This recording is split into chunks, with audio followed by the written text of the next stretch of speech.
Joseph, tu as encore renversé du lait partout. Joseph, fais attention où tu mets les pieds. Il y a un fil qui traîne ici. Ne va pas t'étaler et te briser les os. Joseph, où as-tu la tête encore? Perdu dans les nuages? Ne reste pas la bouche bée, mon petit, tu vas avaler une mouche. Joseph de Cupertino était un petit garçon très gentil, mais tout à fait étourdi et maladroit. Son père était mort avant sa naissance, et sa maman, courageuse et bonne, était pauvre. Quand il eut un peu grandi, il déclara à cette maman: « Je vais apprendre le métier de cordonnier. Ainsi, je t'aiderai. » Mais Joseph était trop distrait. Il ratait la couture des souliers, égarait les outils. Ça ne marchait pas. Et au fond, il rêvait d'être religieux, pour aimer le bon Dieu toute la journée. Joseph entra chez les franciscains, mais on ne le garda pas.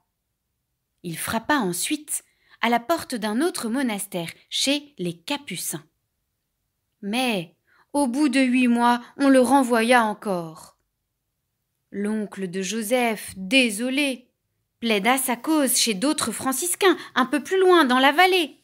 « Vous verrez, c'est un garçon d'une grande bonté. Prenez-le, vous ne le regretterez pas. » Joseph fut accepté comme garçon d'écurie. Il donnait le foin aux chevaux, brossait leurs poils pour rendre leur pelage luisant et propre comme un sou neuf. Il était toujours de bonne humeur. Si on lui faisait des reproches, il demandait pardon humblement et joyeusement. Jamais il ne se justifiait. Jamais il ne soupirait. Il obéissait promptement et priait avec ferveur.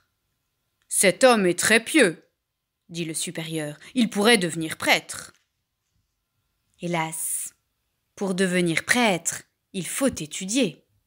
Et Joseph était plus à l'aise à soigner les sabots de ses chevaux qu'à lire des livres. Il s'y mit pourtant. Il essayait, se donnait de la peine, mais c'était lent, laborieux, et il ne retenait rien du tout. Le carême arriva. Joseph devait passer un examen pour devenir diacre.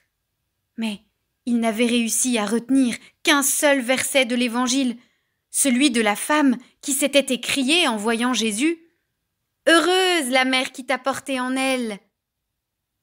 Joseph avait l'estomac noué en entrant dans la salle pour l'examen.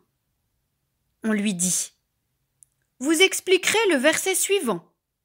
Heureuse la mère qui t'a porté en elle. » Joseph fut ébahi.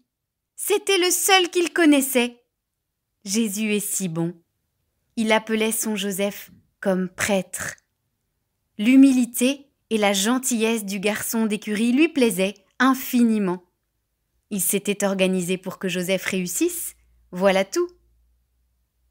Depuis ce jour, si on est anxieux pour un examen, on prie Joseph de Cupertino, devenu prêtre par la grâce de Jésus.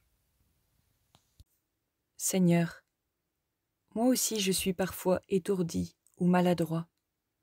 Je peine à apprendre mes leçons, je fais des erreurs dans mon travail. Donne-moi le courage de travailler, la volonté de bien faire, de la patience pour répéter sans cesse mes leçons. Je te confie mon école, les professeurs, les élèves, et particulièrement ceux qui ont des difficultés. Apprends-moi à les encourager.